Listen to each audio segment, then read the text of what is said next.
সহগ ৰঙিয়াৰ পৰা লতিবাৰী যোৱা যেটো ৰোড ইতিমধ্যে এনেকুৱা দুৰৱস্থা হৈছে ইয়াদি কোনো ধৰণৰ যাতায়াতৰ একেবাৰে অৱস্থাই নাই। ইতিমধ্যে এই পথটো হৈছে আমাৰ ৰঙিয়াৰ মেইন সংযোগী পথ। ৰঙিয়া মহাবিদ্যালয়, ৰঙিয়া ছোৱালী মহাবিদ্যালয়, Rangia girls, Rangia higher secondary, Deulkuchi KB উচ্চতৰ মাধ্যমিক বিদ্যালয়, তাৰপিছত শংকৰাজান জাতীয় বিদ্যালয়, সন্দিগড় হাইস্কুল, গোটেইখিনি বিদ্যালয়ৰ ছাত্ৰ ছাত্ৰী এই পথেৰে যাতায়াত কৰে। আৰু আমি বিভিন্ন সময়ত দেখা পাইছো যে ছাত্ৰ ছাত্ৰীবিলাক ইয়াতে দুৰ্ঘটনাগ্ৰস্ত হৈছে আৰু মেডিকেলত যাবলগীয়া হৈছে।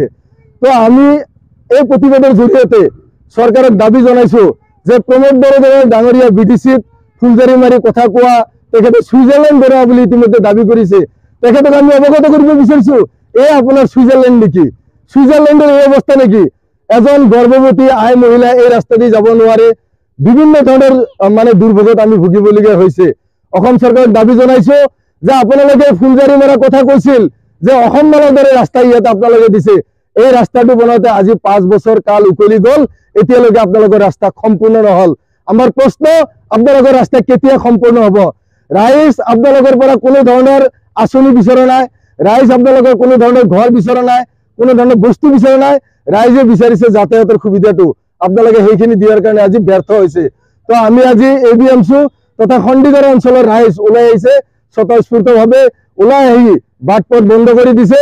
যেতিয়ালৈকে মানে এই পথটো সম্পূৰ্ণকৈ মেৰামতি কৰি নিদিয়ে তেতিয়ালৈকে ৰাইজ ইয়াতে পথ অৱৰোধ কৰি থাকিব। আৰু আমি চৰকাৰক দাবী জনাইছো যে কম সময়ৰ ভিতৰত এই ৰাস্তাটো পুনৰ নিৰ্মাণ কৰিব লাগে।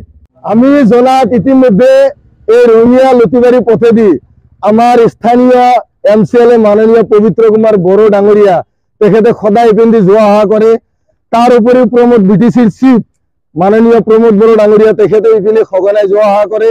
তাৰ লগতে বৰ্তমানৰ প্ৰাক্তন ৰাজ্যিক সভাপতি BJPৰ তথা আমাৰ ৰঙিয়া সমষ্টিৰ বিধায়ক মাননীয় ভৱেশ কলিতা ডাঙৰীয়া তেখেতে এই ৰোডেৰে সঘনাই অহা যোৱা কৰে। এনেকুৱা ধৰণৰ বাগা বাগা নেতা থকা অৱস্থাতো আজি সন্দিগড় অঞ্চলৰ লগতে কাউৰবাহা মৌজাৰ লগতে ৰঙিয়াবাসী আজি জীয়াতু ভোগ কৰিবলগীয়া হৈছে। তো আমি এই সকল নেতাক আহ্বান জনাইছো যে অনাগত দিনত BTR নিৰ্বাচন নিচেই ওচৰত আহি আছে, আপোনালোকক 2025ত এই BTR নিৰ্বাচনত ৰাইজে ইয়াৰ প্ৰত্যুত্তৰ নিশ্চয় দিব।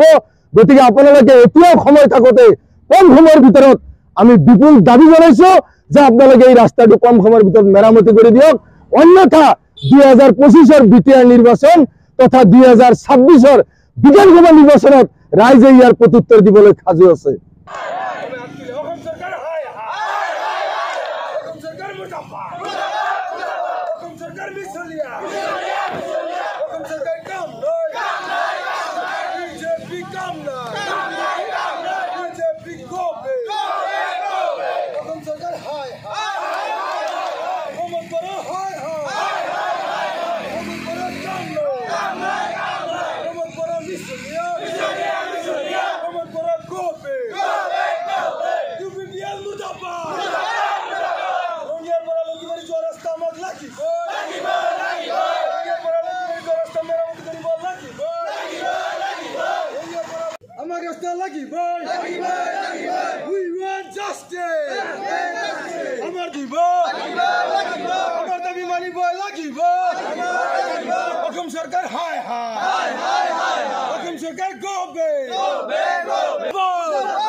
আমার সংগ্রাম চলিছে চলিব।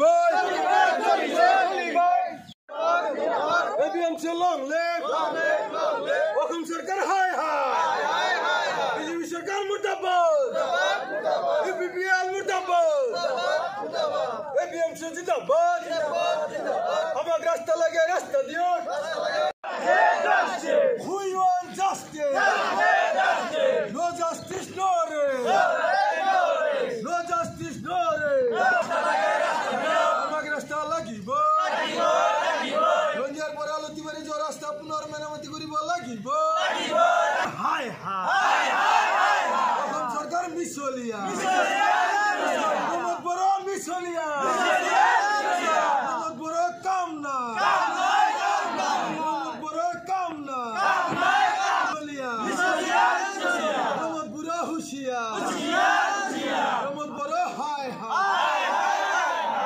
सरकार हाय हाय सरकार मुर्दाबाद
सरकार हाय हाय रास्ता लगे रास्ता दियो রঙিয়ার বড়ালতি বাড়ি যে রাস্তা পুনর মেরামতি করিব লাগিব রঙিয়ার বড়ালতি বাড়ি যে পুনর রাস্তা মেরামতি করিব লাগিব রঙিয়ার বড়ালতি বাড়ি যে রাস্তা পুনর মেরামতি করিব লাগিব